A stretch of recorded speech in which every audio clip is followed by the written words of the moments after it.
Hello guys, আশা করছি তো ভাই আপনারা ভালো আছেন। তো আজকে আমি আবারও মেহেদুলোটা লোড করতে যাচ্ছি, বেরিয়ে পড়েছি আমাদের রাস্তায়। তো আমি আমাদের গ্রাম পেরিয়ে গেলাম আর কিছুক্ষণের মধ্যে পাহাড় থেকে পড়লাম। তো অনেক ধুলো উঠছে। এবার আমি পাম্পের দিকে যাচ্ছি ভাই, তেল ভরবো। তো আমার এখানে গিয়ে পাম্প বলবো যা ধুলো উঠছে না ভাই, প্রচণ্ড ধুলো উঠছিল।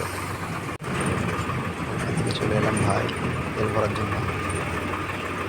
আর আমি গিয়ে একটা দাদাকে হরেন বাজিয়ে ডেকে নিলাম আর বললাম, ভাই আমাকে তেল ভরে দাও।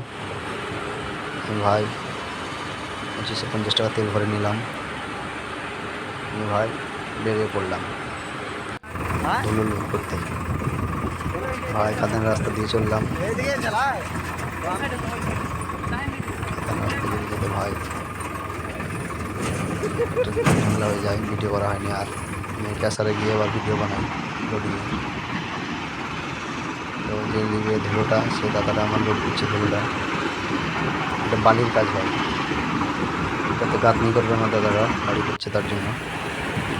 আমি বালির মতো ভাই, একদম বালি বললেই চলে।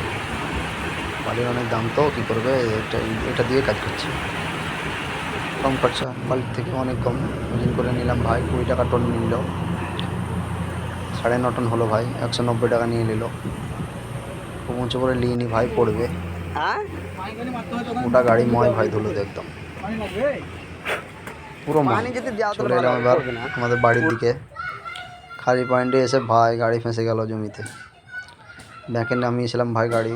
তো আর খানিক যেতে হতো আমায়, ওখানে খালি হতো ভাই একটু জন্য। আর বাড়ির কাছে ধুলোটা খালি হলো না, ওখানে ফেঁসে গেলাম ভাই। গাড়িটা আমি খালি করে দিয়েছিলাম সম্পূর্ণ নিয়ে। এবার শুধু আমি টেলারটা তোলার জন্য গাড়িটা টানছি ভাই।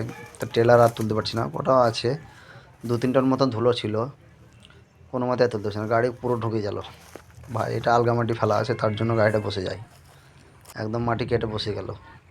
গাড়ির বডি চ্যাসিস থেকে গেলছে, গাড়ি আর উঠছে না। তোকে আবার ইঞ্জিন কেটে খালগুলো বোঝানো হলো, তারপরে গাড়ি উঠলো ভাই। ওগুলো ভিডিও করা হয়নি। ভিডিওটা ভালো লাগলে ভাই চ্যানেলটাকে সাবস্ক্রাইব করে নিও, লাইক করে দিও, শেয়ার করে দিও এরকম ভিডিও দেখার জন্য।